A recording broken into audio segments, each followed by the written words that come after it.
Howdy. Welcome back to Dion Talk. Why buying a rental property in 2025 will make you lucky. In 2008, I got laid off from a police department because during a recession, everybody knows there's no more crime, so we don't need cops anymore. And I wish I had started buying properties, but I didn't. I didn't even really start saving until 2009, 2010. And I saved up the amount for the first duplex in 2013. And in 2013, me and a bunch of other people were telling people they were so lucky that they bought rentals in 2011, which ended up being the bottom of the market. They were happy with their rentals because they purchased at the bottom of the market. I wish I'd bought one then, but it's not where I was at financially, and it's not when I was at when I was able to buy a rental.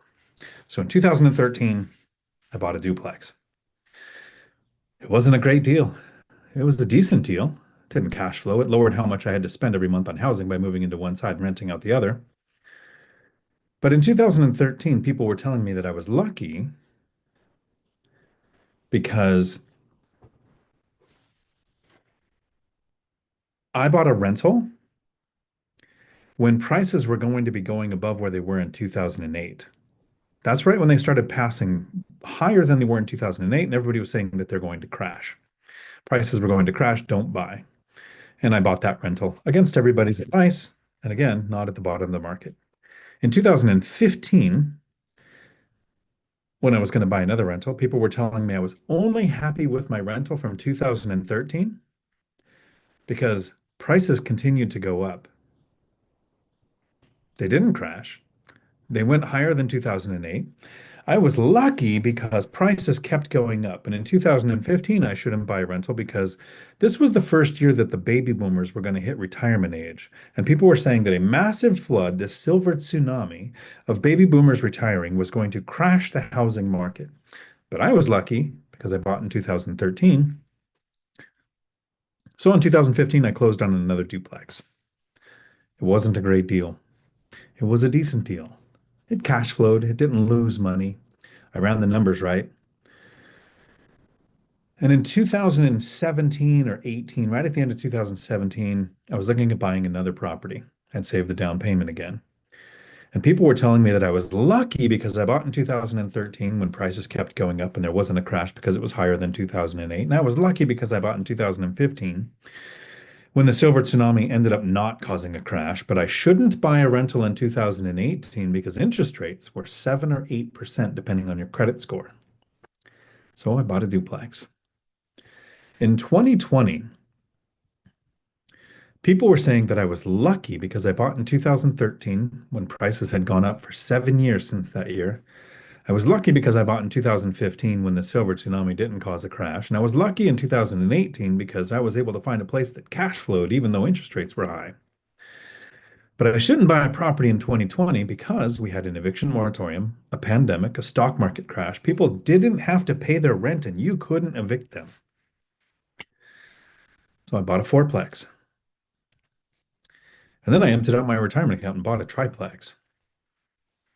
In 2021, people were telling me I was lucky because I bought in 2013 before prices crashed because prices had gone up ever since then, still to 2021.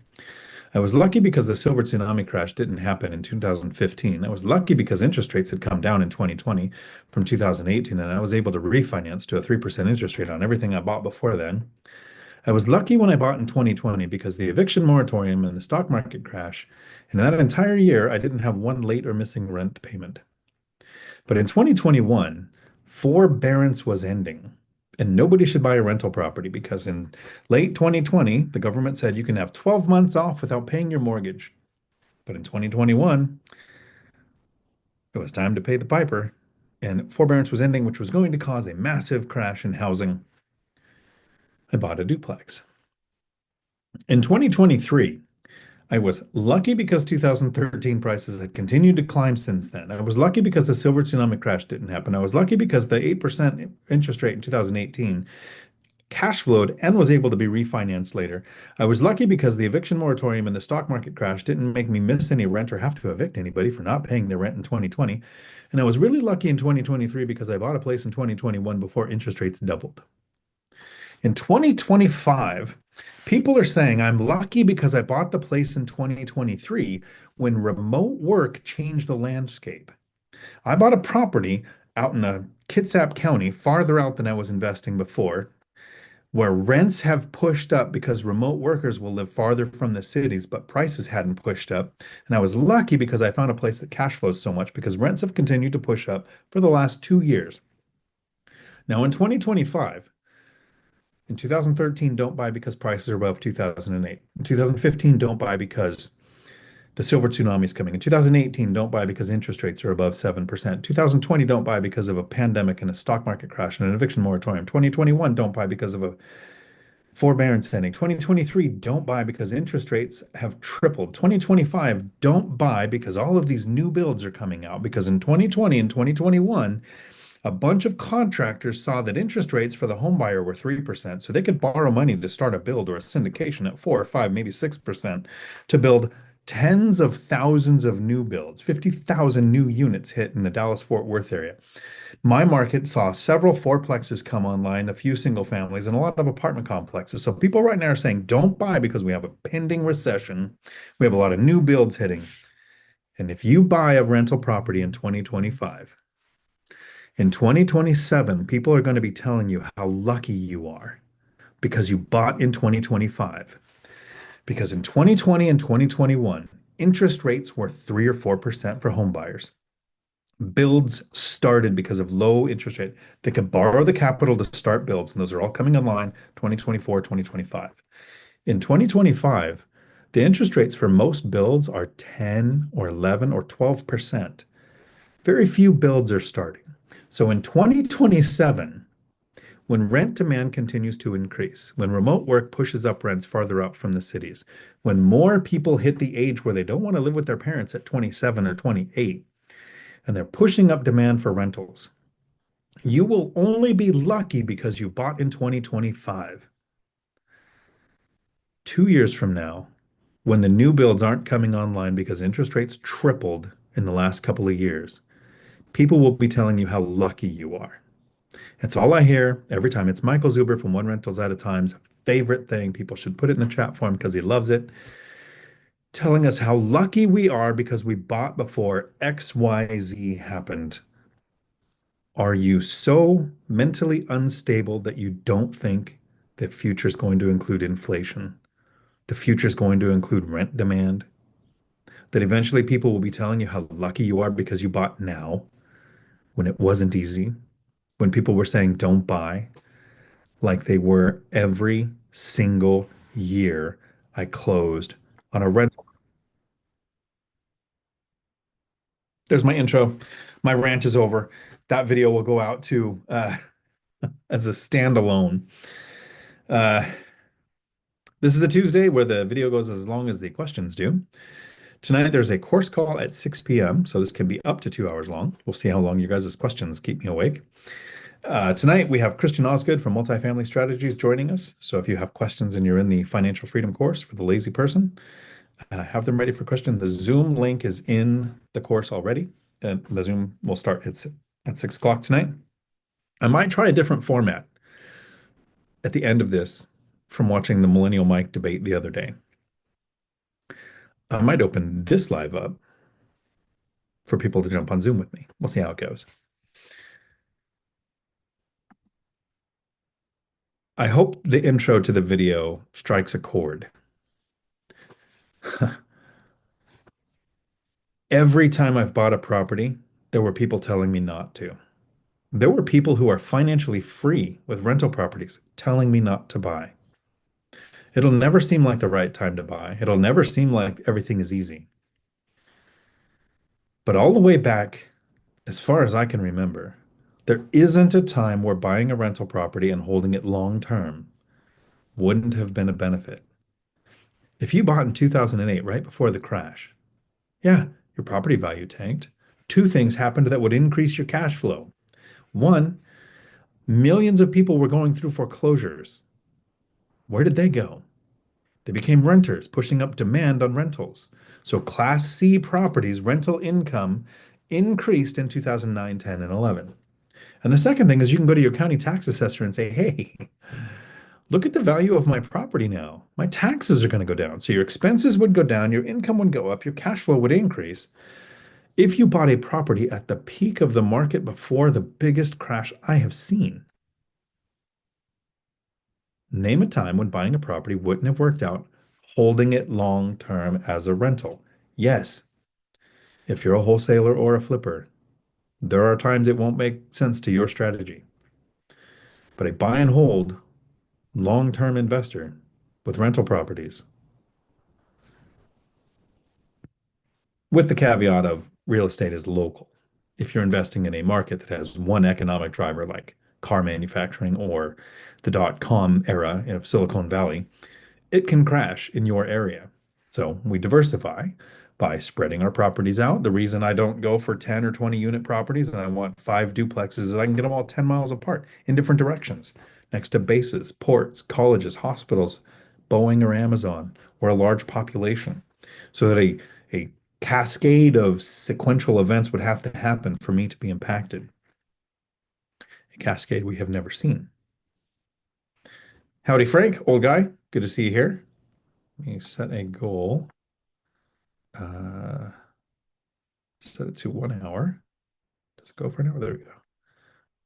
I need a 10-year-old to help me with the tech.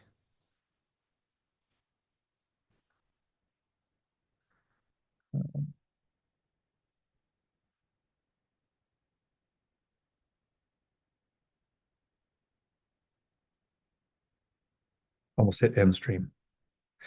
Odd goal to start. Jason, howdy. Good to see you here. Dividend Dave. No dad joke, but hello. Good to see you with us. Wayne, howdy. Again, thanks for the link to the Millennial Mike debate, which ended up not being a debate the other day. That was very entertaining. Painful, but entertaining. Freedom Works, REI Jared, good to see you guys. Chester, howdy. Ryan, Tony Carr, Mikey, Laura, howdy. Some new people. There you go. Financial firefighter, howdy. Thanks for having the debate last week on net worth versus cash flow, which I honestly don't think there was a clear winner on. Anna Kay, howdy. Good to see you. Jared, Ben, how do you run the numbers on taxes for an acquisition? I would take a line from Dividend Dave, who said this in the chat many times over the years, a couple of years now. Don't let the tax tail wag the dog. To run the numbers on taxes, I would need to know, are you looking at when you buy it, does are you looking at is it a wholesale? Is it a flip? Or do you have earned income off of that property with a flip, or is it capital gains over the period of time? Or is it taxes for an acquisition on rental income? I guess the fair question here with rental income is I buy in a high cost of living area with mortgages. So I have levered appreciation and levered depreciation. So because of levered depreciation, I've never had to pay rental income tax. So I'd probably have to sit down with a CPA and say, okay, if I purchased all cash, or if I purchased in a lower cost of living area, and I didn't have the depreciation to use, how would taxes impact my cash flow? In a high cost of living area with levered depreciation, I've never had to consider taxes because I've been investing for over a decade. The last few years, 3 years, maybe a fourth, I have to check the tax records. I've had over $200,000 in profit each year, and I've still paid zero in rental income. I haven't paid a penny in rental income tax on rental income. So I don't look at taxes. Yeah, but I'd have to think if my strategy was different, I was buying in a lower cost of living area, or if I was purchasing all cash, taxes might impact cash flow. It's an interesting thought. I like it. Chester, so you bought a duplex. Nice. Or were you quoting me? So I bought a duplex. If you did, you have to tell me. Text me. some details. Howdy, Ben. I sense a theme here. Yeah, there you go. Okay, you were quoting me. Good. That makes more sense. Chester, first, thank you. Uh, Momo gets money. What's up? Howdy. Gonna house hack my first multifamily this summer, God willing. There you go. So I hope you do. I wish you all the luck. I hope to give you the information that helps you get you there, along with the other people like Lumberjack Landlord on the next chat. Uh, I want to cover action goals versus outcome goals. So an outcome goal is I want to house hack a property by this summer. Hard to control that. So let's say you make it all the way to the end of August and you haven't found a great deal. It might motivate you to buy a bad deal because you would get your goal. So that's an outcome goal. An action goal is I want to set up an auto search by Friday with an agent. There's an action you take. You set up the auto search. I want to look at deals 30 minutes a day, 7 days a week. Action goal. The more action goals you set up that align with the outcome goal of closing on a small multifamily to house hack by this summer, the more likely you are to get the outcome goal. So it's good to have outcome goals, but the way we acquire those goals is by setting action goals. Should be a video all by itself so that I can make it clear because it is clear as mud. Makes total sense as long as you don't think about it. King Nick. King.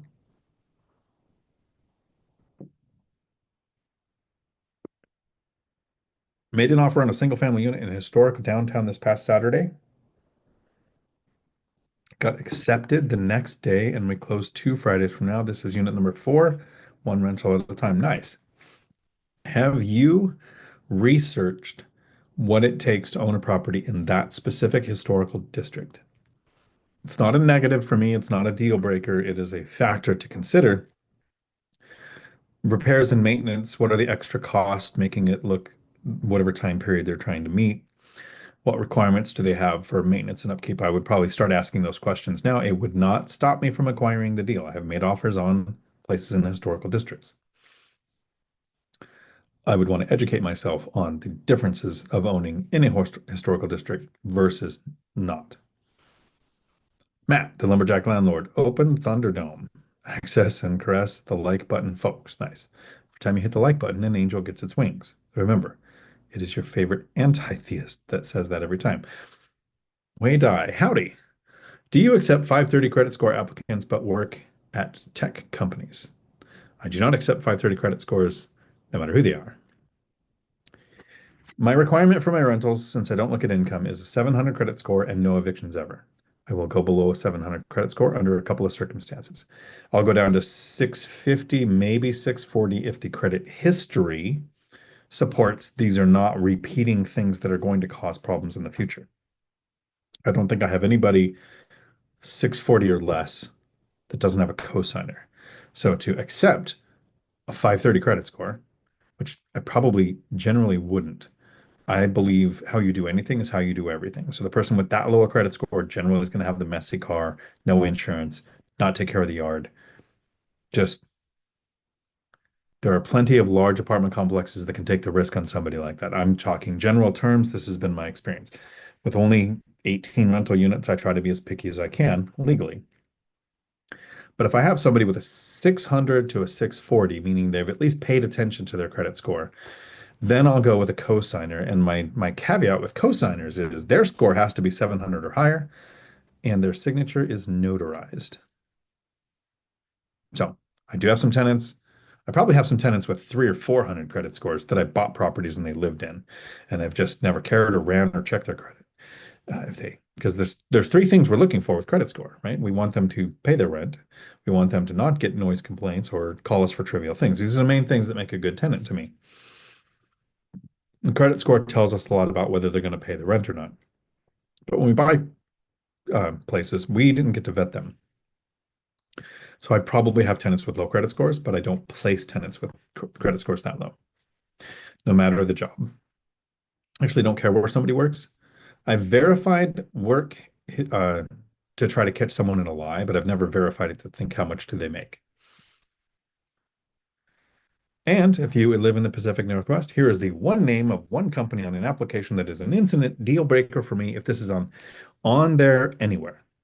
Previous work or current work. Can anybody guess? I'll just leave this up. The person who guesses this correctly, if we hit the goal, gets the audiobook tonight. And I might close the video with it. At the on my leases, there's the name of a company in the Pacific Northwest. If the person works there or ever used to work there, I will not rent to them. No, it has nothing to do with DEI. Kris, howdy. Haven't seen you in a while. Got a loan to buy a duplex today. Luck did not have anything to do with it. Been saving and learning for 3 years. Sure, it would have taken longer without Dion, Zuber, and Lumberjack. Awesome. Congratulations. Uh, got the loan. So you're approved for a loan today. Have you found the property? You have to tell me about it. Weather's getting good for some paddleboarding. So I look at paddleboards like horses, Kris. I could fall off anything. Sean, howdy. We have several build-to-rent communities under construction in our area. We've seen rental prices soften a bit. Should I be cautious about investing and self-managing in my area due to competition? See the end of the intro. That is why I want to buy. Yeah, rent might soften for a while, and I never invest like rents could go up. I invest like rents could go down because in local markets they can, even though market-wide they never have. Not since we started tracking the data in 1940. But I self-manage. I'm buying where there's builds. I had a video probably 2 or 3 months ago where I said buy here, and it was a house next to an apartment complex because builds drive up rents. Do you think those build to rents are going to rent for lower than your current area average? No, they'll have empty units first. It's going to push up Section 8. Eventually, BAH will catch up.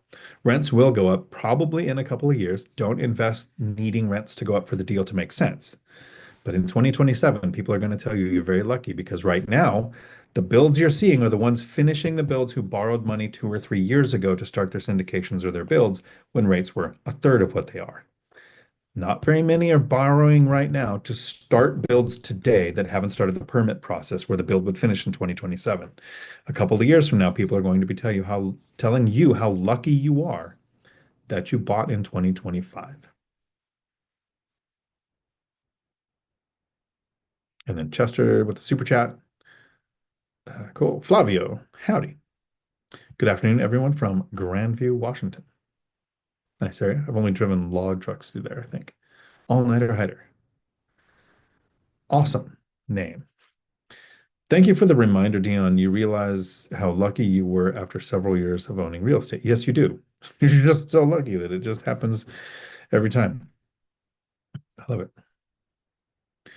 David Cardone, howdy. A message from a handyman. There's a good amount I've lost on the garage. I have to answer this. Hang on a second.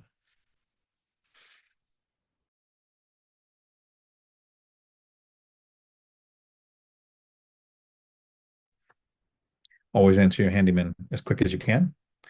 They are a priority. They are why we can travel to other countries. He should be in the chat though tonight. How much cash did you accumulate before getting your first property? I break this down in a couple of videos. I think it's in the timeline or investing chronology video. I should probably do that again because it's been a while now.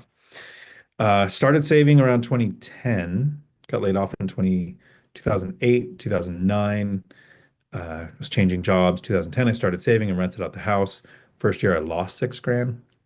But in 2010, on the rental, I moved into an apartment and rented out the house. So 2010, 11, and 12. So end of 2010 to middle of 2012, I saved for about 2 years. And I saved up, thank you. I saved up $28,000, which is what I had to my name when I bought the first duplex. I did a 5% owner-occupied loan on a $300,000 duplex to move into one side. It was $15,000 down. I paid for the appraisal, the inspection.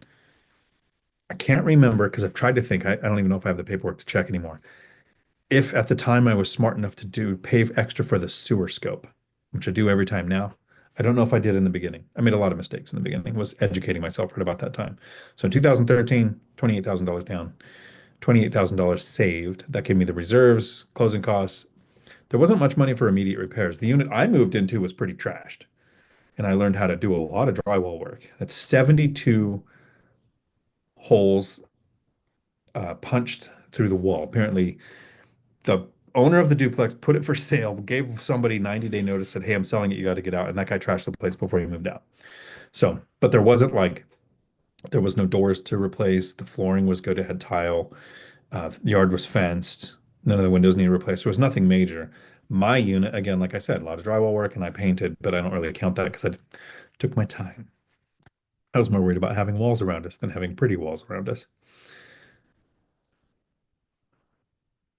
There you go. Matt, howdy. Tim Crawford, howdy. Chester, I am looking at a duplex, hoping to get it though. Nice. There you go. Go get it. JMC, howdy. 24 Hills, I got another text.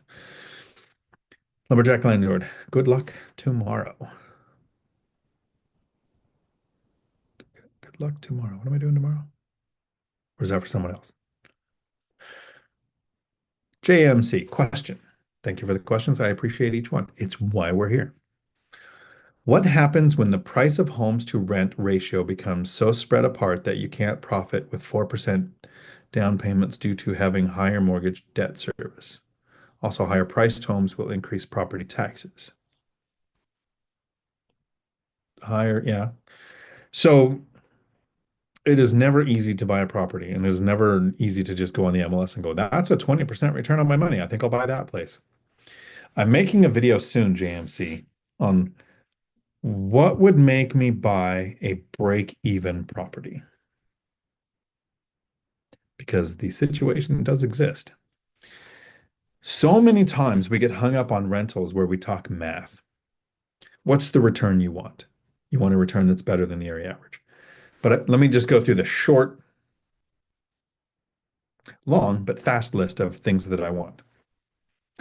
I want my small multifamily properties to be as similar to a single family house as possible, side by side instead of over under. Fenced yards, washer dryer hookups inside each unit, lots of parking. Like this list of things that makes it like a single family house, meaning less turnover, more demand when I go to rent it out. But I own properties that don't have fenced yards. I own an up-down duplex. It's my house hack. The view made it worth it that I'm living in now. Uh, right. So I have this. This is all the wants that I have. I want to be close to several economic drivers or a large population. I own a duplex in McKenna, Washington. When I purchased in McKenna, Washington, the population was 600. It is now 450. So it doesn't check all of my boxes. Math is a box on the list of boxes to check.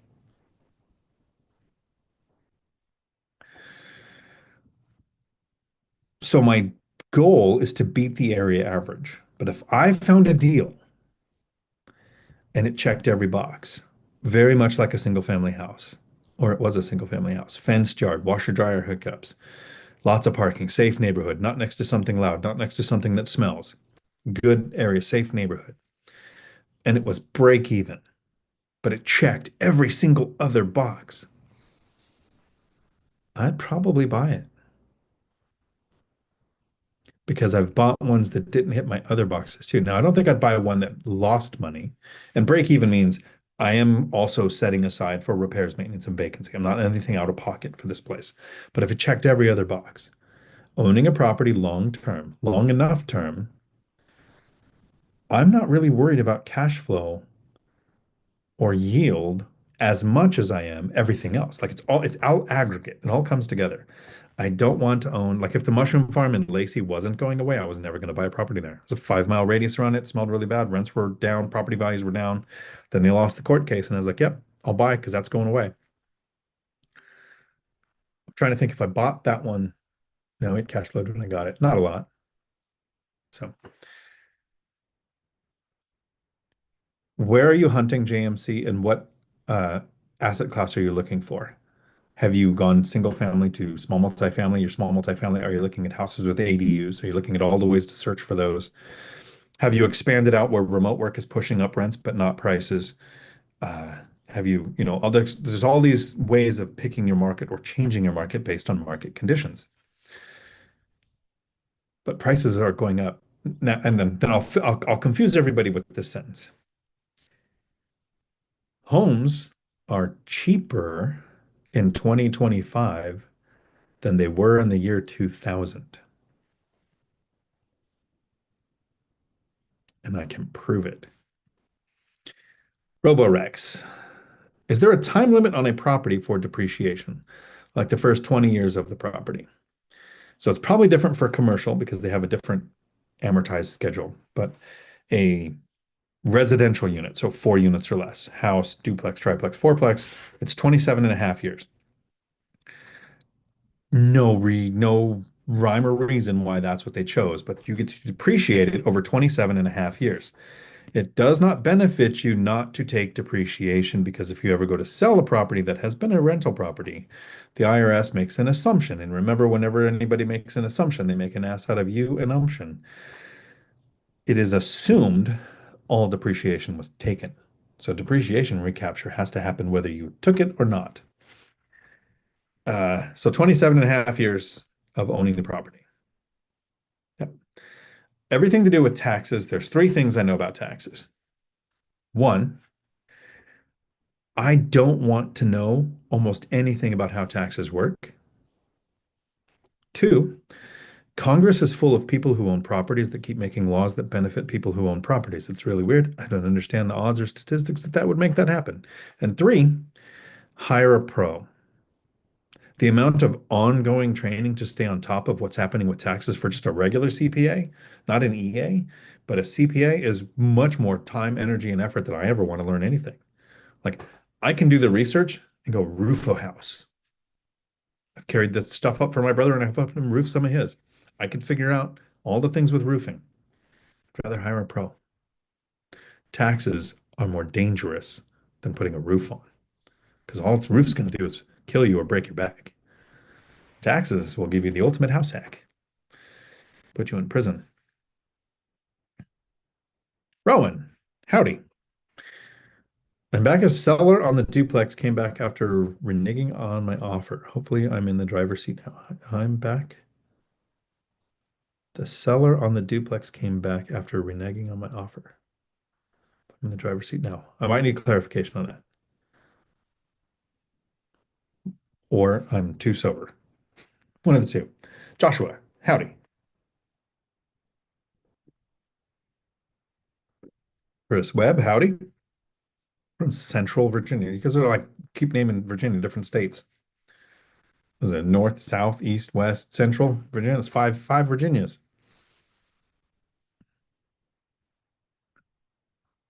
What's that joke? They better hope they don't find 72 Virginians. You better not buy a break-even property. Lumberjack landlord. Would I buy a break-even property? If it checked all the other boxes, I might. It's not always just about cash flow. Cash flow is a metric. Haven't had to. I've had to expand my market out to find these new markets that were remote work had made it work for me. PE turned RE. If a young, newer investor cold call you, what would you want to hear?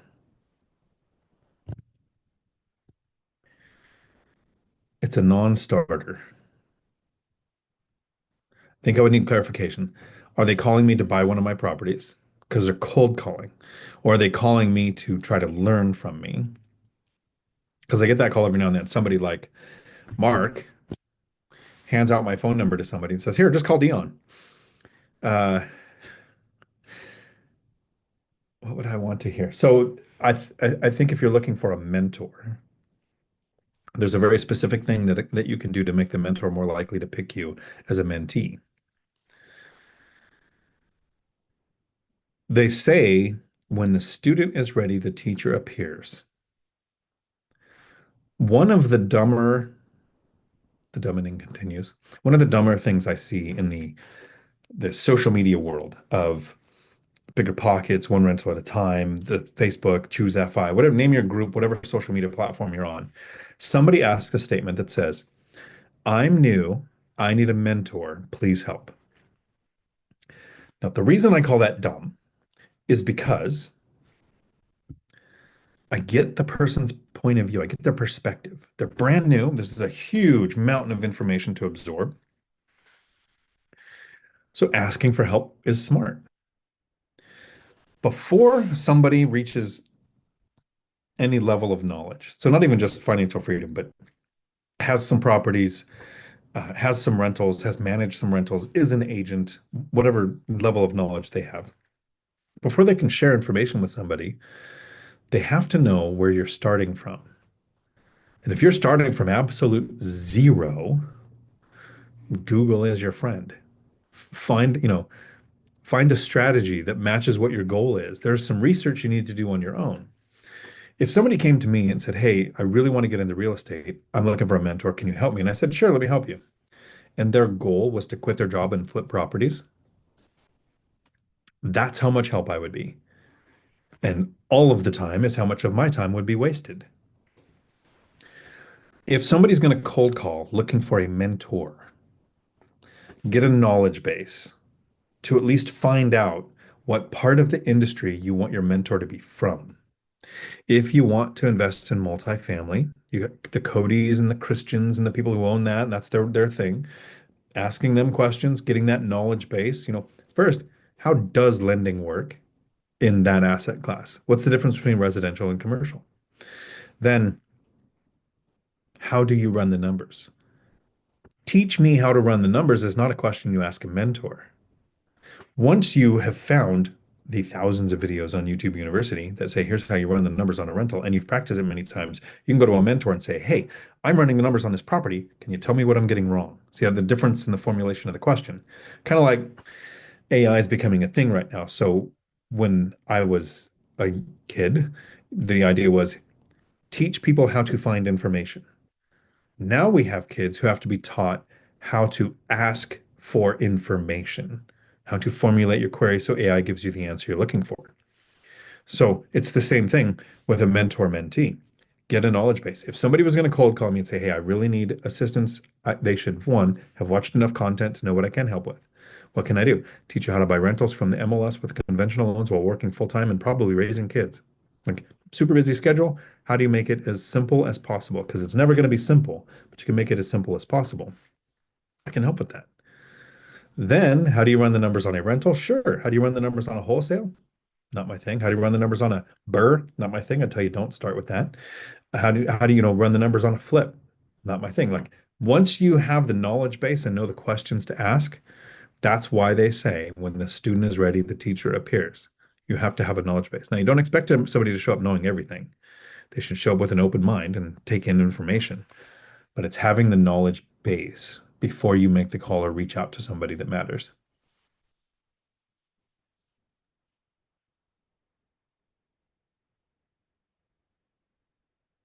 I appreciate all the comments. I'll get to each one of them. Yes, Mark, I was talking to you. How was your dive the other day? No one died, no cops called. Weather was good. I need a new dry suit. So it was good. Thank you for that question. Howdy, Matt. I see. I love it when my chat moves because that means there's things to go through. From Central Virginia, we got there. Okay. Joshua M. Howdy. I've heard you speak of people without a college degree being able to land a remote job earning 22 to $26 an hour. Do you have any information of how to apply, find these types of jobs? Thanks. Uh, the people that I know, the two, did one go to college? She has college debt, but she didn't get a degree. The other one was right out of high school. They make close to $30 an hour. One is insurance. I should know my friend's stuff. Insurance billing. So I don't know if the nonprofit is still running anymore, the one that I did with the CDL school. I have to check on that. But we had a lot of companies that had remote, uh, the old timers call it data entry, but it's almost every company that has remote jobs, they're much better than $20 an hour. Now there might be some remote jobs local to a lower income area where that's going to be less. So I would start looking at companies that are in the higher cost of living states looking for their remote jobs. Uh, Email me, Joshua, and I will, because I'm going to have to reach out to my friends that have those remote jobs that are making that money, or the people that worked with the nonprofit to get there, and I can put together a list of some of them. Michelle, the government, one works for Tacoma Parks 1 day a week. So it says 1 day a week in the office is remote, 60,000 a year, 40 hours a week, whatever that is an hour.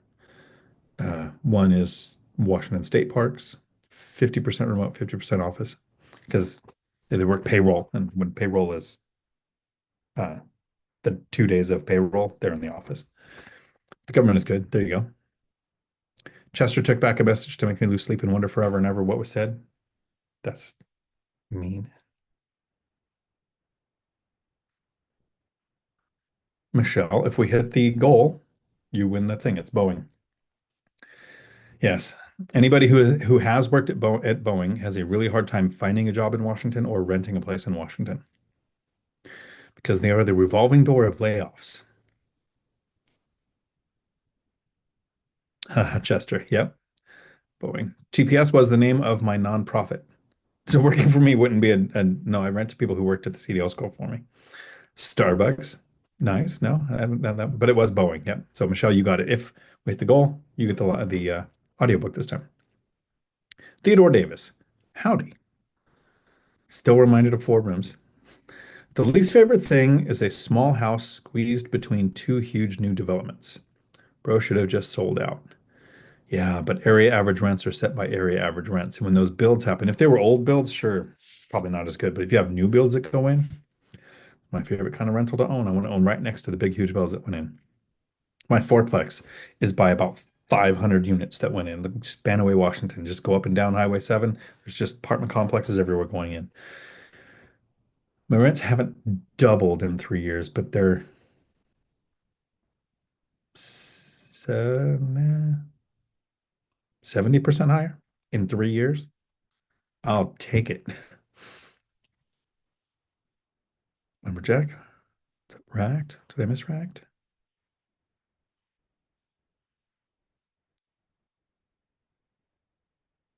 Chris, hey Matt, what's the heck's going on with the Celtics for non-New Englanders? The C's must be a sports ball thing. Intestinal fortitude for the C's, sure. Nope, it was not Chester. It was not a small trucking company. There was trucking companies I wouldn't work with.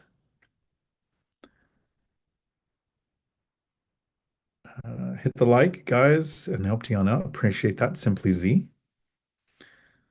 Mr. Grumpy, looking forward to your video debut I saw in my feed today. You better not buy a break-even property. Gonna go over that. Brian, howdy. Brian Glasspool. Would you cash out refinance on a 575 loan in order to acquire another property with today's rates? So on Thursday at 6 p.m. Pacific, Matt, the lumberjack landlord, is going to be doing a live, which he does every week. I would ask him that question then to get his live response because me personally, I have never done a cash out refinance, used a home equity line of credit, or sold for 1031. I like to redefine the word equity because how did you say it? Would you cash out refinance on a loan in order? Okay. Sorry. Cash out refinance means you're going to take money out. That's what people think of it. I'm going to take money out and buy a property. It's a strategy that can work. It will get you a bigger portfolio over time, often in the beginning with smaller, what do you call it? Margins. Let's redefine take out cash to add debt to an existing asset. One of the reasons I cash flow now it's over $1,000. So 18 units, I live in one, so 17 units rented out. Cash flow after everything is about 21,000 a month, going up significantly this year because yay, rent control. Thanks for making me rich. Whiteboarded it the other day. I'm going to make $28,000 more this year than last year because of rent control.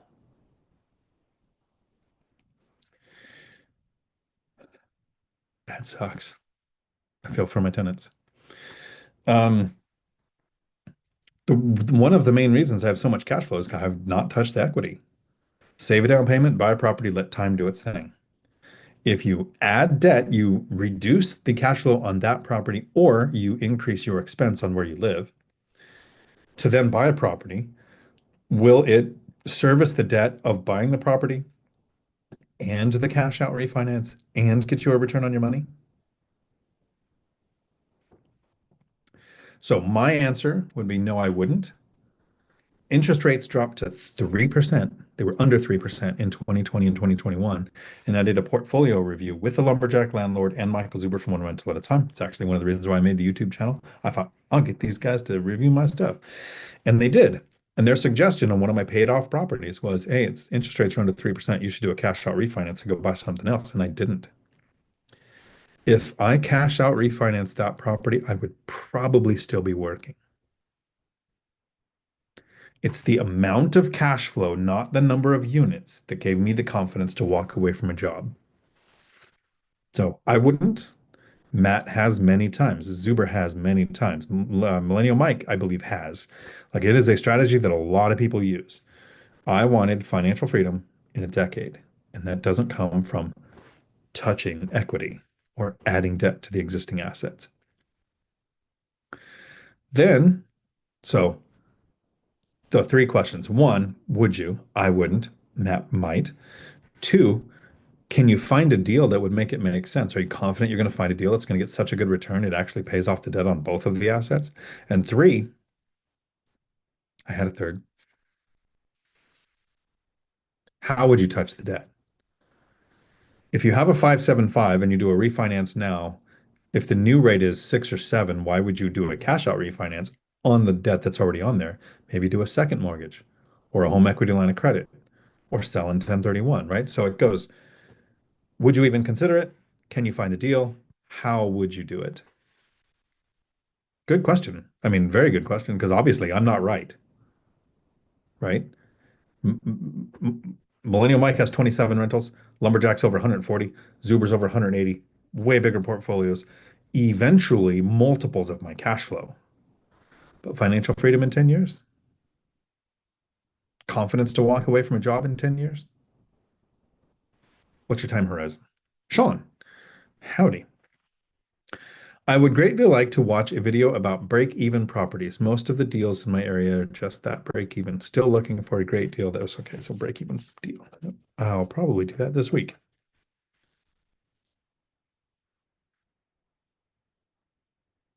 So if the video is about when I would buy a break-even property, help me out. What should the title of that video be that would make people click on the video? Because I think if the average person looks up YouTube and says, when would I buy a break-even property? Would they click on it? I hope Sean does. Awesome name. Can you have your own screening criteria even if you have a property management? I believe everything is negotiable. You can ask what their criteria is, and you could probably add things that you want to. So yes, you might find some property management companies that don't like it or are hard to communicate with. So yes, you can have your own criteria. Probably not less than what the property management company wants, but you can be more strict. Because if you're less than, then the property manager is responsible for the outcome of placing a tenant. And if you lower their criteria, that would take the, what do you call it, blame from them to you. Lumberjack says, you tell them. Yeah. So stricter than, sure, I believe. Less than, you might run into problems. Nick, howdy. Was it Dr. Nick? Hi, everybody. In my area, San Antonio, prices have dropped down 20 to 30% despite high rates, but inflation spiking made our area more attractive to buy for the long term. I have a nephew that is buying southeast of San Antonio. He named it, I forget where he lives. I drove to it, but he's buying there. Someone is investing successfully everywhere. You have to figure out which strategy is working best and what are the actual elements of your market that make some assets perform better than others.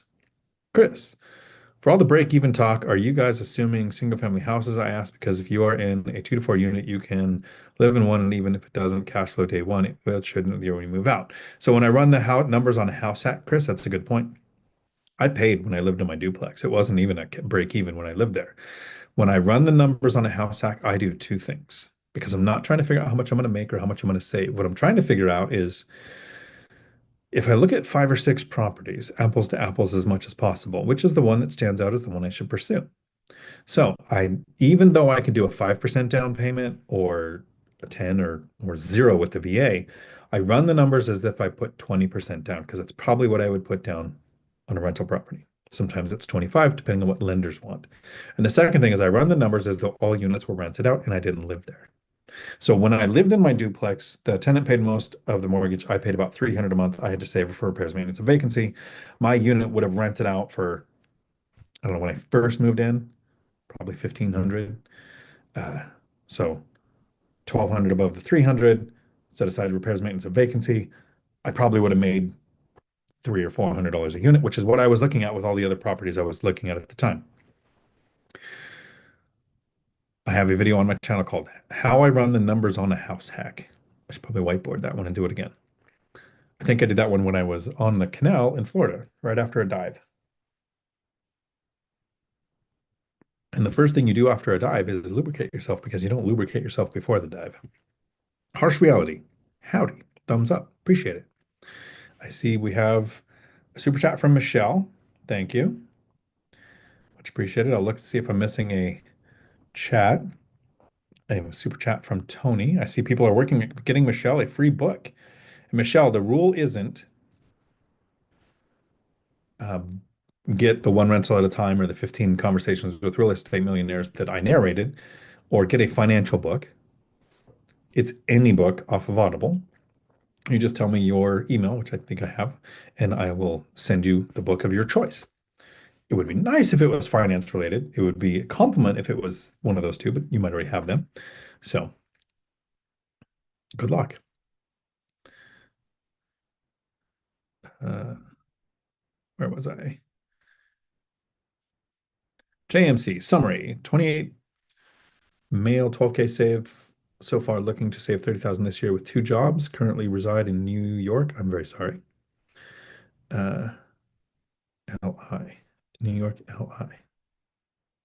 Overpriced market family wants to move to Florida, Orlando in 1 to 2 years. Do I go there or do I go somewhere else? Good question. Where you live is going to be a big choice on how you invest.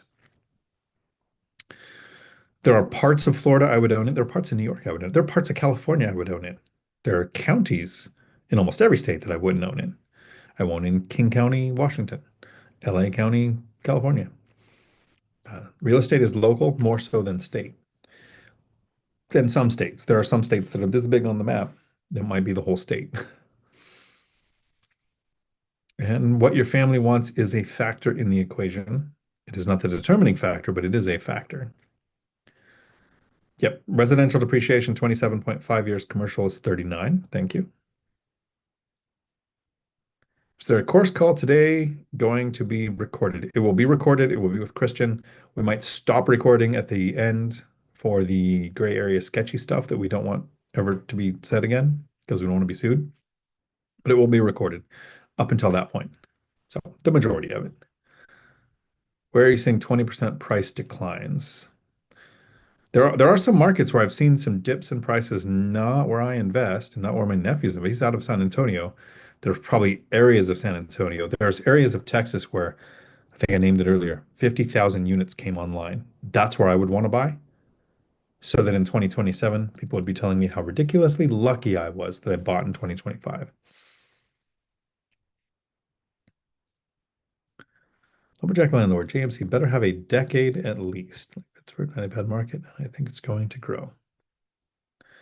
Rowan, Dion, they only give us so much text space, so it's hard to articulate things on here. Yeah, uh, sorry for that.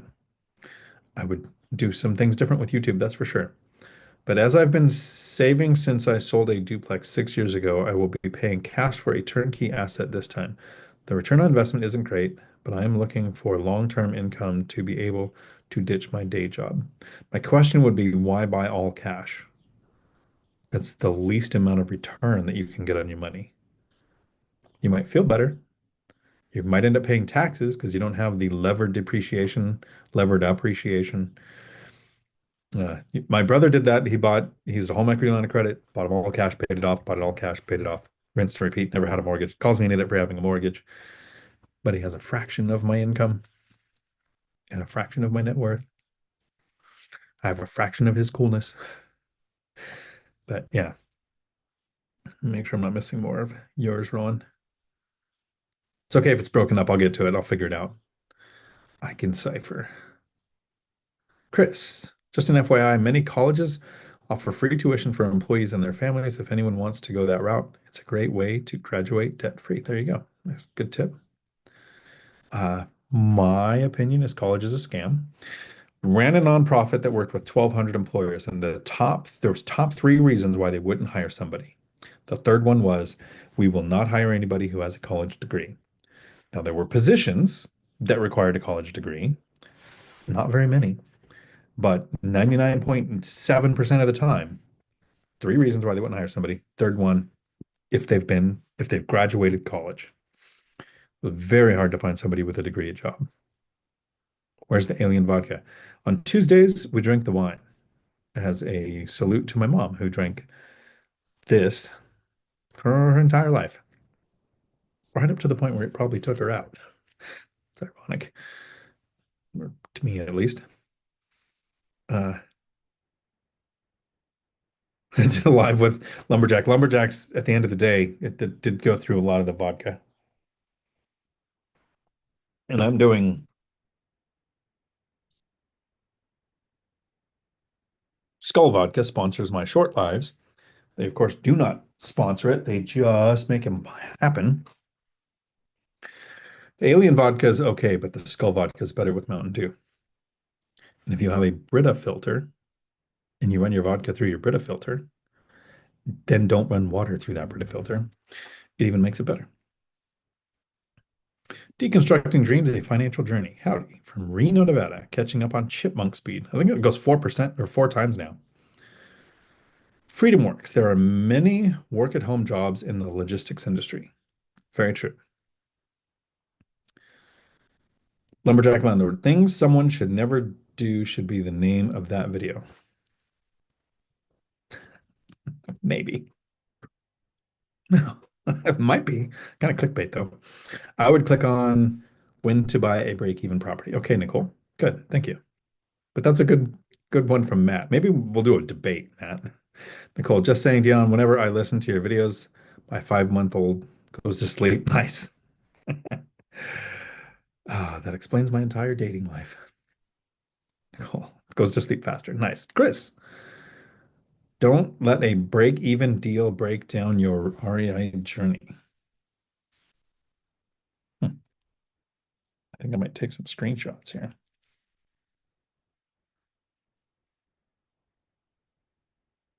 If I can get that to do a shorter version of that, I might do it. Harsh reality to fire. Landlords should lose money buying rentals. Ooh. The lumberjack landlord says landlords should lose money buying rentals. No, I won't do that, but that's a good one too. Master Coach University. Howdy. I invest in Jacksonville, Florida, a 1 million sized metro area. Lots of small multifamily and population, but I want to diversify to Georgia due to insurance, tax, weather trends. So I'm traveling up to Georgia tomorrow to look at properties, but most of Georgia, that close to me, 4-hour drive or less, is filled with sparse population, 100,000 or less per city. As such, there's not a ton of multifamily. Should I steer towards bigger metro farther away to stay off the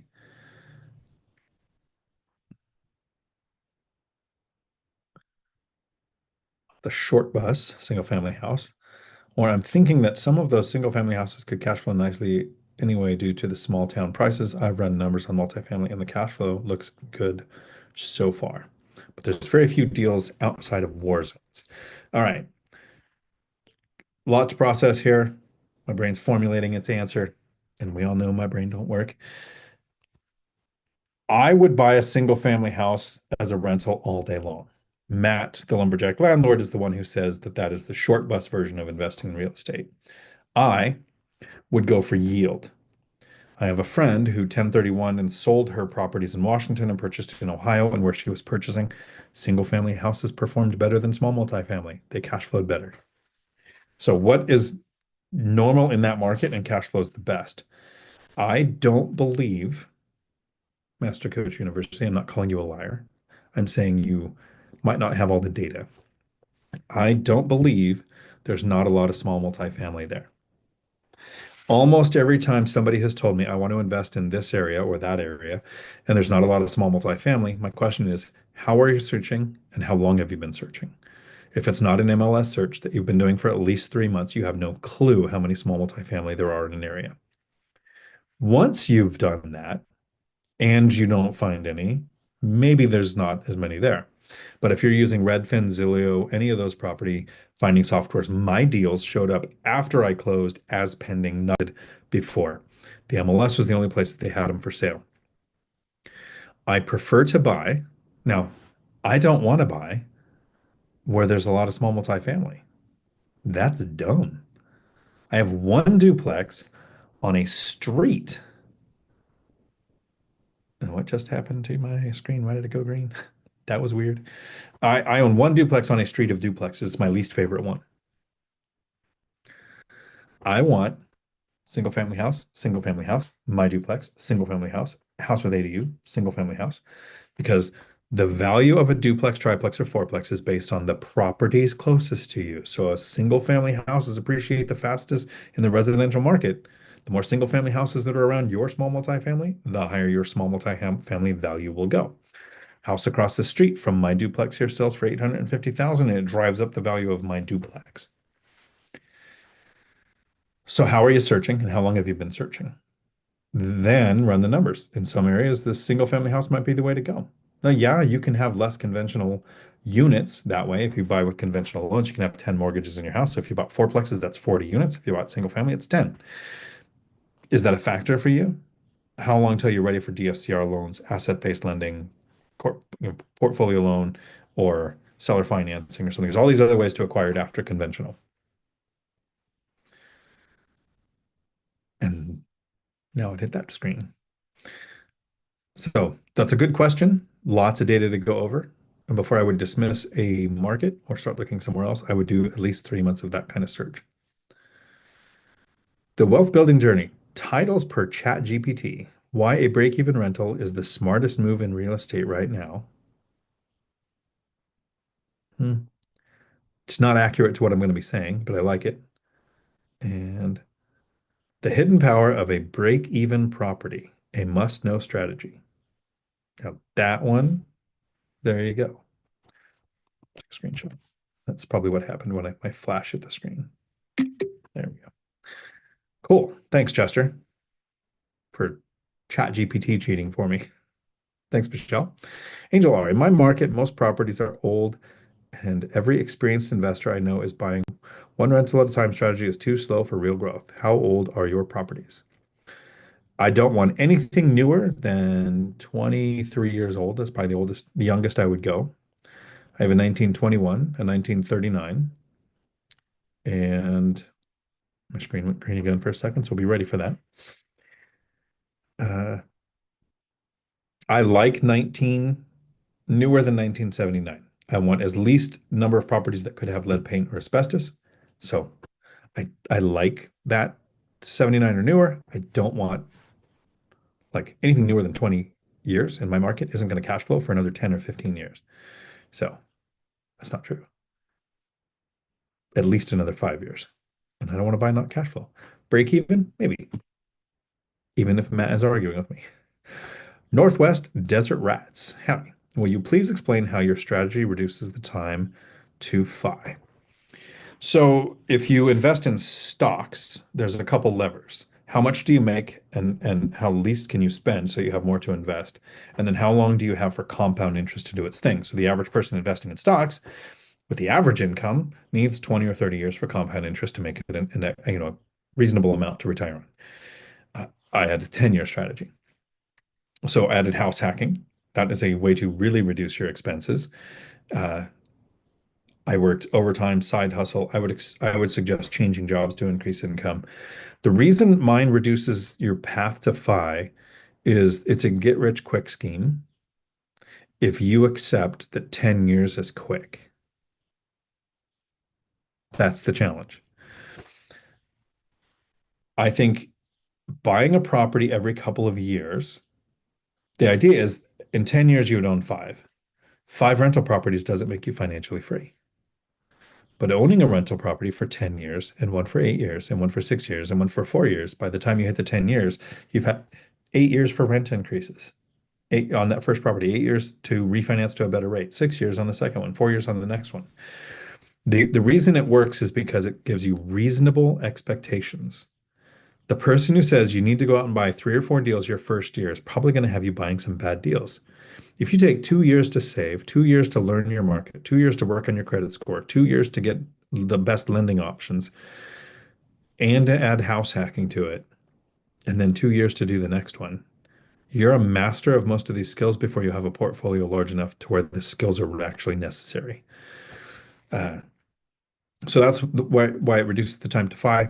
And the way I look at it, though, where it really reduces it, is what is the alternative without investing in real estate? You work more than 40 years, more than 40 hours a week to retire on less than 40% of what you made.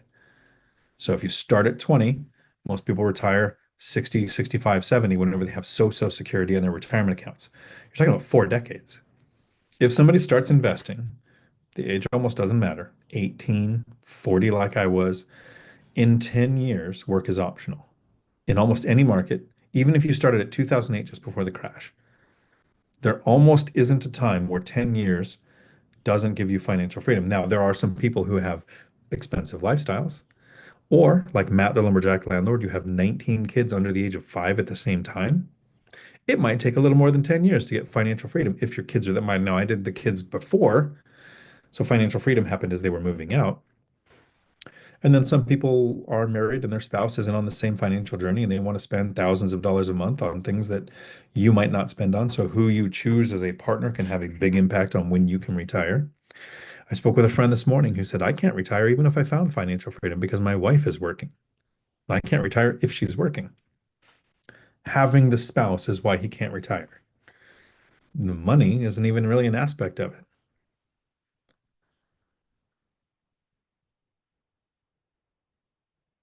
So, will you please explain how your strategy reduces the time to FI? Other aspects of my strategy that reduce the time to FI is there's a at least an 8 year period of living frugally so you don't have to live frugally after that. Because it's financial independence and financial freedom are different. Financial independence is when work is optional. You can't quit work, but you can change jobs without worrying so much about the income. Financial freedom happens when you don't need to work at all and you can still live however you want to. So the 8 years of no vacations, the 8 years of driving 10, 15, 17-year-old vehicles, the 8 years of not going out, not eating out, meal planning, like the super frugal life of 8 years versus the people of I work hard, I deserve this trip this weekend to Long Beach, Washington to spend the money that they don't have. Yeah, that's happening. Uh, that would be my strategy. The binder strategy helps me buy cash flowing deals from the MLS and get rent increases with happy tenants. Happy tenants don't trash your property. Happy tenants don't leave. So the less tenant turnover you have, the more likely you are to reach financial freedom because that's probably one of the biggest expenses we have. I see Jason, today's super chat. Thank you.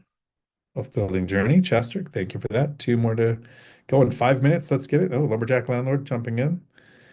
The same math you use to count my kids is the same math you will need to use to show a break-even property is a good idea or will make you money. Video coming out Thursday. If I remember, somebody text me or remind me because we know my memory. I have a note here. I have pictures. I'll still forget. I think that's one of the things that helps my journey, my strategy help you reach financial freedom is you don't need to be good at this. You don't. I wouldn't know my net worth if I wasn't making videos about it. I've had videos with my brother where I ask him questions like, How do you calculate your yield? No clue. Doesn't need it. Uh, doesn't own a computer. Doesn't need it. Like this can be that simple. I mean, the simple of it is, to Matt's point, buy a property that makes more than it costs you. Hey, we got the goal. No bad mojo. Awesome. Thank you. You helped Michelle get a free book because Michelle guessed the name of the company in Washington State. Thank you, Frank, who I will not rent to somebody who works there or used to work there.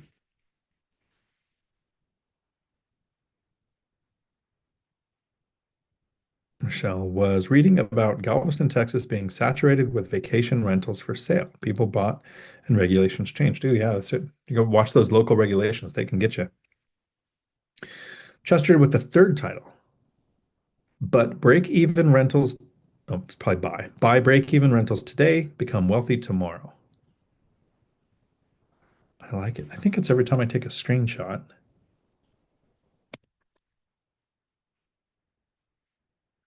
that my computer does the green thing. I think it's going to be something like give Matt, the lumberjack landlord, a heart attack and buy a break even property. Why this is the winning strategy. We'll see. And then my chat moved, which I appreciate. Freedom Works. You don't like whiskey? Whiskey is my favorite. When I was 12, and I admit this in videos, when I was 12, I OD'd on whiskey for about 3 days. I spent my time on the floor of a mobile home, crawling from room to room to throw up. We all have that one alcohol that we hit too young, too much. Some lumberjack landlord and Millennium Mike have never tasted alcohol, so I got enough for all of us. I was reading about Galveston. Thank you, Dion. You don't like whiskey? Nope. There are some whiskeys I can do, and depending on the mixed drink too. Because my drink choice when I go to a restaurant is either Bloody Mary or the gayest drink you have for sale. Master Coach University. Thank you. Super chat. The biggest economic drivers in the smaller metros dwarf everything else. Local airbase employs 100,000. The next biggest employer is under 3,000. How would you assess your three minimum in that case? The biggest economic drivers in the smaller metros. Master Coach, can you put in, I think you did earlier, where you invest one more time, please? Because that has an impact for me. Matt, so I'll let it catch up because there's a delay. Master Coach, please, where do you invest? And I will show you how I would judge economic drivers. Make break-even rentals great again. Oh, Matt, nice. I lose subscribers every time politics comes up because I think both sides have a level of insanity. And whichever one I point out, the other side feels vindicated and the side that I'm attacking feels attacked. I get it. Uh, Bourbon is your second. Nice. I will happily drink scotch when the first two are not available. Jacksonville. Okay, so let me do this.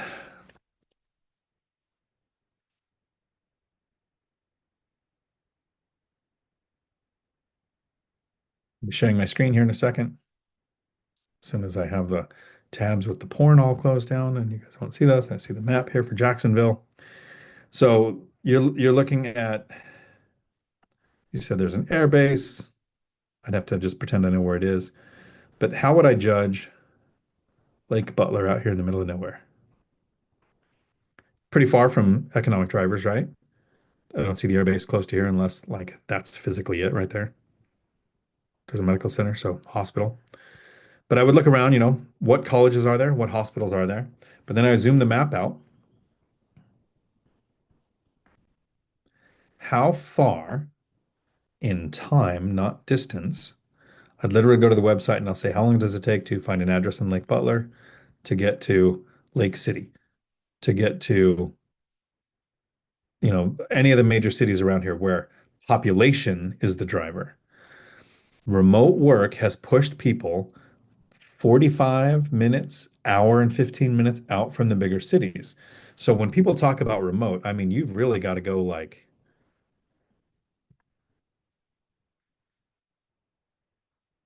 where's the place where it's, 3 hour drive to get to the nearest whatever. Okay, now I'd be worried about it. But if you're in your area in Georgia or Florida, Jacksonville, yeah, the big base is a driver, but how far is it to commute to these cities? Because I own,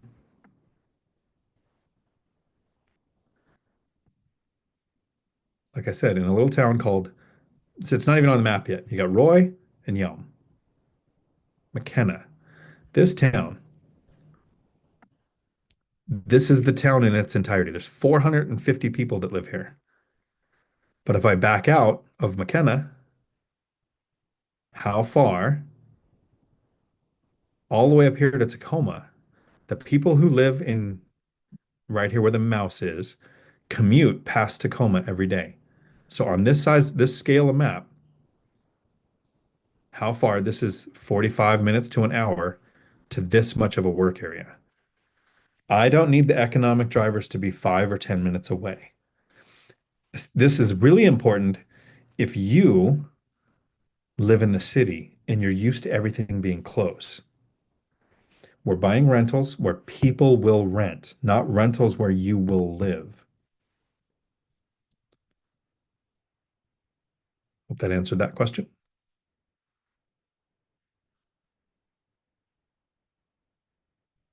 That's how break-even properties can secure your future. Nice. You have to text me what you use ChatGPT for, Chester. Uh, for me, it's dad jokes to send to my son. Poor guy. Chris Webb, Michelle, about Galveston. Really? I can't believe a coastal town would do that. There you go. Yeah, the municipalities don't like short-term rentals. The hotels don't like short-term rentals.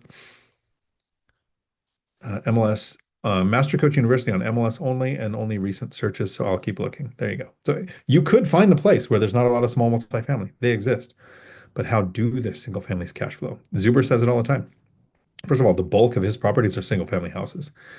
He chases yield. Michelle Meyer, I didn't research in depth, just read an article that could have been fake, but I'm going to look at it for sure. I want to live in a coastal town. Maybe it isn't Florida, but Texas. There you go. Like those alligators, huh?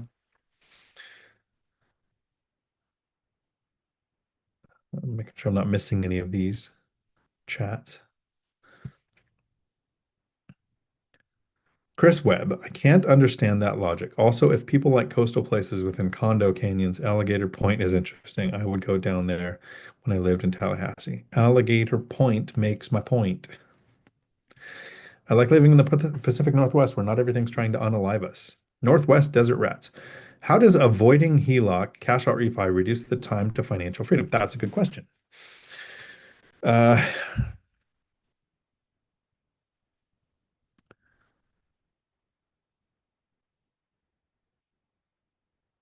Sometimes the goal you make determines the path you should use to get there. If you want bragging rights on unit count, recycling capital, that's the HELOC, the cash out, the sale, to buy more units gets you a bigger number, but it rarely gets you more cash flow.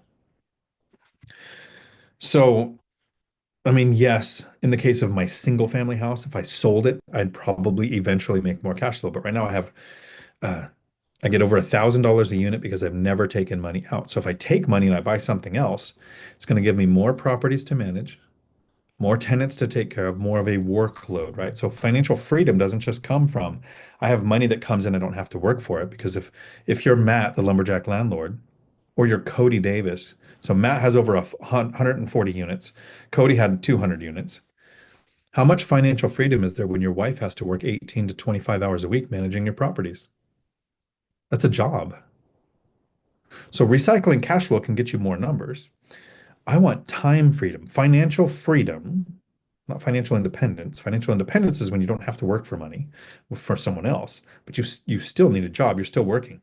Financial freedom is it takes me 2 hours a month to manage my portfolio. If I did a cash out refinance, I would lose the cash flow on the property I'm doing the refinance on, so I have less cash flow to buy something. 3 or 4 or 5 years from now, I might make more money on it, right? I might increase my cash flow, but now I've drastically increased the number of properties that I have to manage. I don't want a big portfolio. I want the right amount of cash flow from the least amount of units.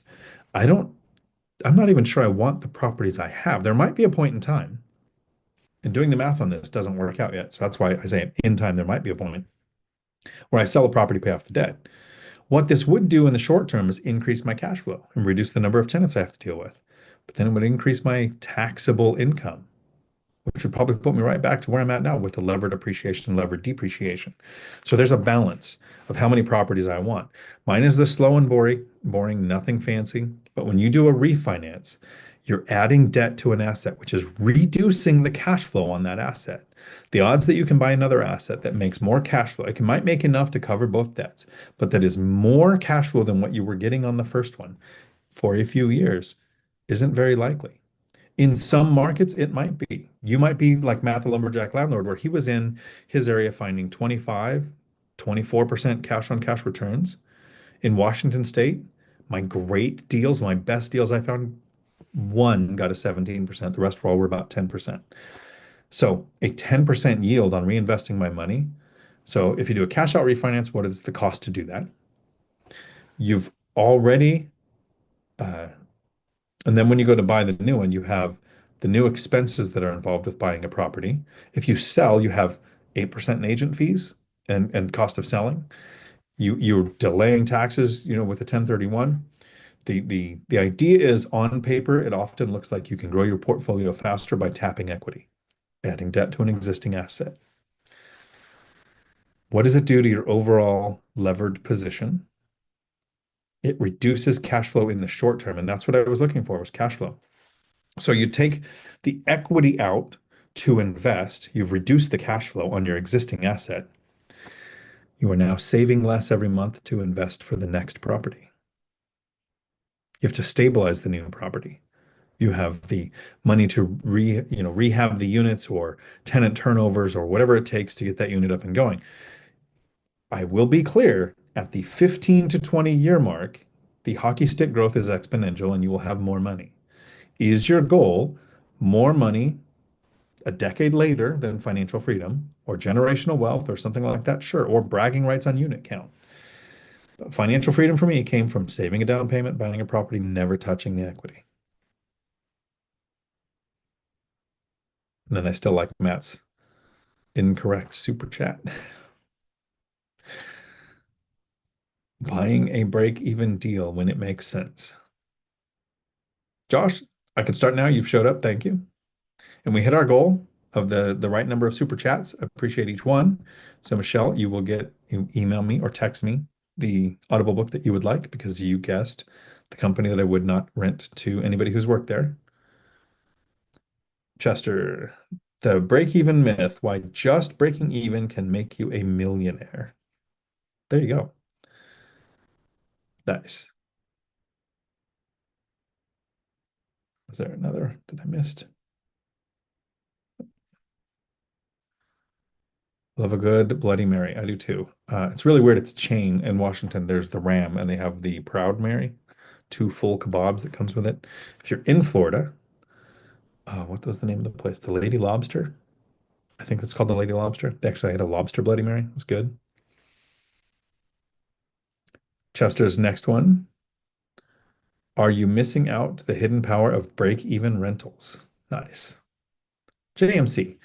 If you have a low income, does your projected rents from, let's say, your first property be added to your income to show the bank lenders are lendable?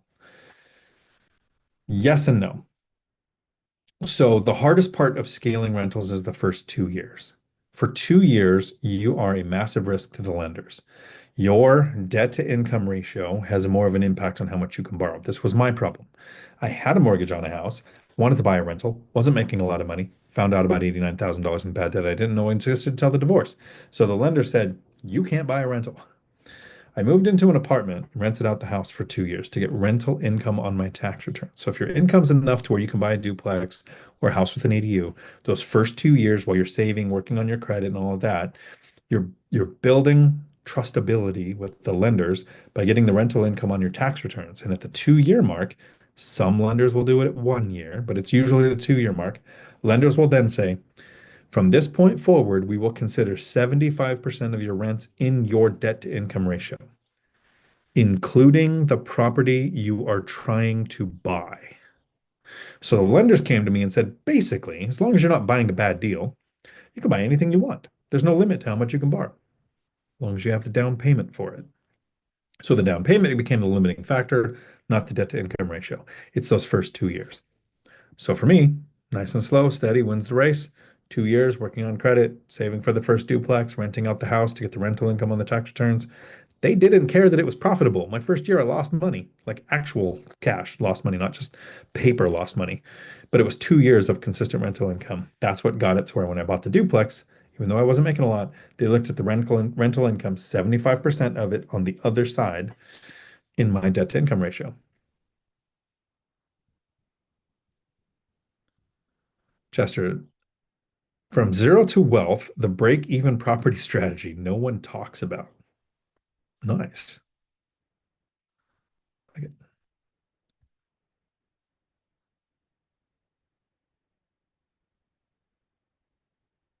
That was a good question, Master Coach. Thank you. Rowan, I started in 2013 in real estate, have been investing in 401k since 1993, save and have everything paid for. I'm 55 and have a hard time pulling the plug on a $100,000 a year job and 7 weeks vacation. Is there more to it, Ron? Thanks, Lumberjack. And if you love it, stay. Retirement is 52 weeks of vacation a year. Love it. Let's stay. I started in 2013 in real estate, have been investing in 401k since 1993, save and have everything paid for. I'm 55. I might be a way to tap your 401k at 55 instead of 59 and a half. Not sure. Ask your people. I have a hard time pulling the plug on a $100,000 a year job and 7 weeks vacation. So it would depend on what does your real estate look like since you've been investing since 2013. You're 55 and YouTube is reloading, which is never good. I'm going to ask you a couple of questions. So, Rowan, do you have kids? Are you married? And are your parents still alive? Because I'm going to talk about two things really quick, and then I'm going to probably be wrapping this up to get to the coach call at 6 o'clock tonight. Actually, I might let everybody jump on Zoom first, uh, or some people's. We'll see. Rowan, I started in 2013. So, do you have the cash flow to support your current lifestyle? How much is in your 401k? If you took it out, paid the penalty, paid the taxes, how many rentals could you add to your portfolio because you have the knowledge from investing for 12 years now? What would you actually add to it? That's what I did in 2020. Emptied retirement accounts, bought my triplex. So the first thing is you got 7 weeks off a year. That's great. 7 week vacation. So almost 2 months.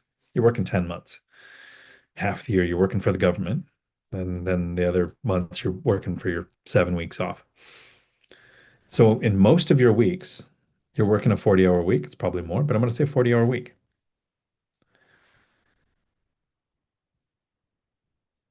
Last year, you got probably 5 hours a day that were yours every day. Every single day, you went to work, you clean the house, you do laundry, you do dishes, you help with the whatever if you're married or you help raise the kids or whatever, but you get 5 hours and you're exhausted, except for those 7 weeks when you're off. You get these days where you're just wiped out. On the weekends, you get a day to get all your honey-do list done and a day to just veg out and relax. Most days you have the energy to stare at a screen. You either play video games or you watch Netflix. That's like the normal American life while you're working. 5 hours a day where you're wiped out. With the math of time, this is where this theory comes from. The math of time is let's look at the year. Let's say you retired right now. You're 55, so your 56th year on the planet. You don't have a commute to work. You don't have the stress, the alarm clock. You don't have any of that. But you don't have the 40 hours of work a week You have 15 hours a day, not five, that are yours, where you're never tired. 5 hours where you're wiped out, or triple your life and never be tired. Those 7 weeks, no matter how you take them, when you take them, they're a ticking clock. You start the vacation, you have a return date. It's like the people who would go to prison for 3 or 4 years. That's very stressful. You have to do 3 or 4 years. But the person who goes to prison for a life sentence, for life, figures out, okay, what type of life can I have in prison that is bearable because I'm never going to see freedom again? There's a perpetualness to that. When you retire early and you walk away from ever having a boss, an alarm clock, or customers again, it's like starting that high school break, that 3 months off without a return date, and having 15 hours a day where Zuber says all the time, every day is Saturday. The thing I wasn't expecting is never knowing or caring what time of day it was, which probably sucks for Matt and Millennial Mike and some other people that I text because 2 in the afternoon is exactly the same as 2 in the morning for me. Just not waking up, I'm either playing a game or watching something or going for a paddleboard or gonna go scuba diving. And I'll text people because I don't think about what time it is. I should probably start thinking about that. So that's the first thing is with the math of time, what would you do if you tripled your life? The second thing, and Chester put it in here, is the number of 19. If you have parents that are still alive, I didn't learn this in time for my parents, but I learned it in time for my kids. You're going to get 18 years with your parents before you move out. Some people it's sooner. You're going to get about 18 years with your kids before they go to college, join the military, go off and start a career. And then for the rest of your life, after the age of 18, you get about a year with your parents. Family night, barbecue, trips. And after your kids turn 18, you get about a year with your kids. Family night, game night, whatever it is. So you're going to get a total of 19 years with your parents or your kids. And if you retire early and you remove that 40 hours a week and the commute and the stress you don't know you're under, you can add a year or two to the amount of time you get with your parents or your kids. And instead of 19, you get 20 or 21. That's tripling the amount of time you get with them as an adult. Now tell me your kids or your parents don't matter enough to do that. It will always make mathematical sense to work one more year. It's another year where you get to save and invest. It's another year where your assets aren't paying for your life. It's another year where you're closer to retirement accounts and Social Security kicking in. It will never make sense mathematically to retire early. If you're married, do you love your spouse enough to want to spend more time with them, or are you using work because it's the only way you're going to stay married because you need the time apart? Don't answer that, and don't look at her or him right now. Look at the screen. You don't want them to see what's happening on your face right now. I walked away from $2 million in golden handcuffs as the president of a CDL school where I finally started making real money, had control of my schedule, got to hire and fire whoever I wanted, got to make up everything that was going to happen with the company. I was held accountable for what happened with the company, but I got to control it. Time freedom, time with my kids, and I built a life where work was in the way. Even though I could take a month off anytime I wanted and be paid for it, that was still only a month. It wasn't scuba whenever I want, wherever I want. It wasn't chasing the weather that I like. It wasn't doing anything I want every day. Sometimes that's nothing. Hopefully that gives you some things to think about and you didn't just unsubscribe and run away from the channel because I wasn't nice. I was blunt and blunt and honest will help you make a decision. Nice won't help you make a decision. Chester, got that. Title number 9. Break even today, millionaire tomorrow. A powerful rental strategy not to ignore. Here's my question for you, Chester. Thanks for listing all of those. Would you rather have zero properties and zero debt or $2 million in properties and $2 million in debt that broke even? What would you rather have? Matt would say never buy the break even property. Master Coach University, check with Jennifer. She will tell you how many targets you have. 10th title. Hidden gold mine. Why break-even properties are the smartest investment right now. Nice. Awesome. Jack, Chris, I gotta go. Ciao. Andres. Do you prefer to buy duplex, triplex, or quadplex? That is a great question. I almost want to do a standalone video on that alone. When I was starting, my debt to income ratio in my head, not with the lender, when I went to buy the duplex, I could have bought a triplex or a fourplex because they were looking at the rents from the other properties as well. But my train of thought when I was brand new and I knew that I didn't know what I was doing, and I was probably going to make my biggest mistakes. If my tenant didn't pay the rent on a duplex, I could handle the mortgage. If all of my tenants didn't pay the rent on a fourplex, I would have went bankrupt. Logically, 10 conventional loans on fourplexes gets me 40 rental units, much more cash flow, optimum use of your loans. I bought a duplex and then a duplex and then a duplex, and then I had the confidence to buy a fourplex. After buying the fourplex and having the confidence and the skill set and the reserves and the cash flow, I wanted another fourplex. Since then, I haven't bought one because two things tell us when to buy. The first one, are you ready? I was ready for a fourplex. Second, did you find a great deal? The first great deal I found was a triplex. Emptied out my retirement accounts and bought a triplex. The next great deal I found, or best deal I found, was a duplex. And then I did my first duplex burr. So I'm still in the market for a fourplex, but I haven't found the two things. I'm ready, and I found a great deal. So, where are you at in your investing journey? Can you mentally handle the cash flow of all of your units not paying in a fourplex when you're starting? After three or four properties, not a consideration, but in the beginning it was for me. So there was a chronology to it. And there was a reason I started with duplexes. Now, people start with fourplexes all the time and do just fine. But that's why my timeline went the way that it did. The Riley Oak. Howdy. Did you experience any power outages in Portugal? Portugal, yes. Hope you had a good trip. Saw the news, thought of you guys. Yeah, we were in Portugal when it went out. And the cool thing is we look back and we go, yeah, power was out for a day. Who cares? When power went out, they had never had a power outage of that scale before. No one knew how long it was going to last.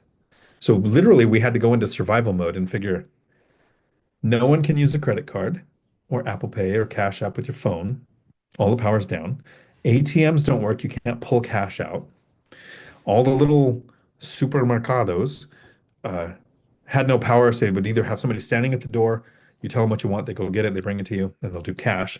So we went through how much physical cash did we have because it wasn't, we weren't planning on the power going out. And we weren't sure if it was going to be out for a day or 3 weeks. So what do you do with the limited amount of money that you have? That's where the stress came from. It was interesting. So, and then it was less than a day, power is back on. And it was because they have a Green New Deal, and Spain and Portugal was like, everything will be solar, everything was great, it's never going to be cloudy. And they had the coldest spring in 10 years. And so there wasn't enough power, so everything shut down. Who knows what the real reason was? That's the biggest rumors that spread everywhere we were at. Retiring allows you to triple the life in your years. So true. Tim Oxa Super, Tim Oxa Super, Tim Oxa. Yep. Interesting name. Your thoughts on trading your current high equity property into multiple properties in current climate. I've never sold a 1031. I have a couple of paid off properties. I still don't plan on doing it. I like to save a down payment and buy property. It's slow, it's boring, it's not sexy. The climate has nothing to do with whether you should buy. Are you ready? Meaning, studied your market, have the down payment, the closing costs, reserves, immediate repair funds, and nothing major going on in your life like a birth, death, divorce, or anything that's going to take your focus away. That's are you ready? And two, did you find a great deal? Great deals exist in every market at every point in time. I would have bought a rental in 2008. I bought a rental, watch the beginning of this video, Tim Super. Go watch, and it'll be a standalone video coming out in a week or two. I bought every year when people were saying, here's the reason you don't want to buy right now. And 2 years later, they called me lucky. Right now, if you buy in 2025 and 2027, they're going to be telling you you were so lucky because right now there's no new builds starting because interest rates are so high. So in 2 years, we're not going to have the supply hitting. What's going to happen to rents? They're going to say, you're only successful because you bought in 2025. How lucky were you? Every 2 years. You love the middle of the night love notes. I know. I apologize if they ever wake up Ashley. So not my intent. But sometimes I see a meme and it's like, yeah, Matt would appreciate this. I'm that teenage girl. Powell Wisniewski. When people ask me if they should buy, I always say, don't buy. Why they ask? More for me. Nice. There you go. My opinion is anybody telling you to hurry, because I never said hurry in this video. I said they're going to call you lucky, should be blocked. And anybody telling you to wait should be blocked. Rowan, no, no. And my mom is still alive. Yes. Would you like to spend more time with your mom? Because on average, you get about a year. You can triple that. Same as a cash out. I won't do it. Nope. Give me the assets and debt, even if break even inflation takes care of the break even part over time. There you go. That was what the first part of tonight's live should teach everyone. Exactly. Rowan, thanks for explaining the 19 thing because I had no idea what it was. Awesome. Jason, I sure hope people who start out with fourplexes do okay. I think, Jason, make more money than I did, don't have three kids under 18, didn't have all the bad debt, didn't just change careers. Like it's a whole picture. JMC. We don't have a housing shortage, we have a housing affordability crisis. That's the difference.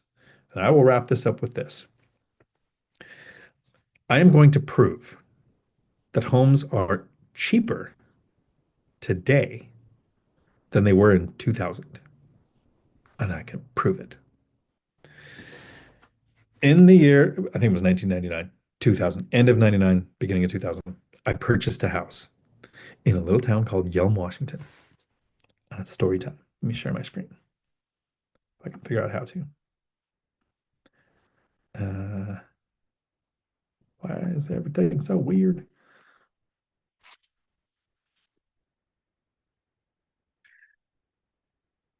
So this is Yelm, Washington. This is what the Apache call the boondocks, middle of nowhere. When I bought the house, I paid $100,000. I paid 98,000 and then wrapped up 4,000 into the loan. So it's a $102,000 loan to buy a $100,000 house. Walked away from the closing table with a $1,200 check. It was worth $100,000. Today, the house is in Yelm. Average value is 400,000. It's not the 7 or 800,000 that you get in Olympia or Tacoma, but it's 400,000 for the average house in Yelm. So the value of the house has gone up 4 times. It's 4 times the value.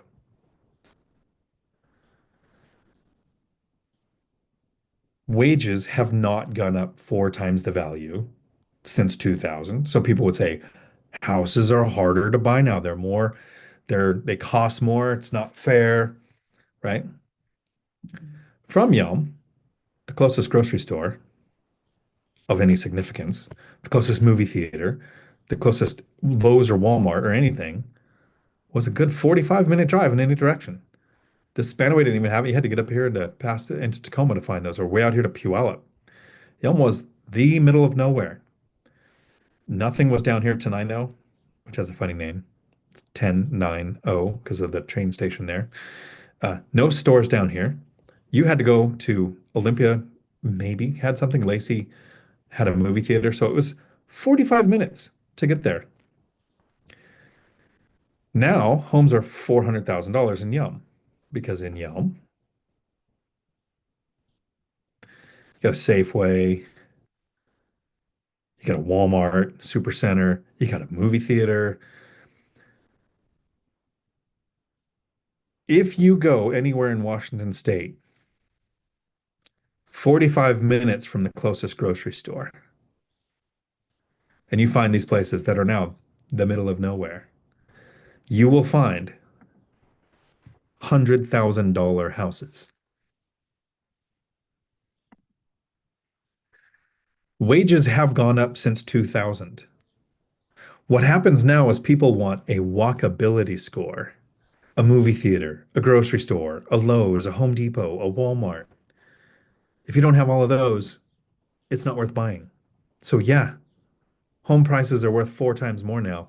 Where people want to live. In the year 1999, when I bought in Yelm, Washington, nobody wanted to live there. I first moved to Washington. I drove to Olympia, kind of got lost because we didn't have GPS. And in Olympia, I said to like 3 different people, how do I get to Yelm from here? They didn't know. They had no clue. Find the town where people don't know how to find the town. Your properties will be the same price they were 25 years ago. And now we have remote work. You can make 40, 50, 60,000 dollars a year and live where the average income is $14,000 a year. Houses are cheaper today than they were 25 years ago, but not where people want to live. If you're in the course, I will see you at the course at 6 o'clock with Christian from Multifamily Strategies. Have your questions ready. And I understand if Michelle can't make it, we will record most of it. We will not record some of the stuff that would get us sued. So have a week full of amazing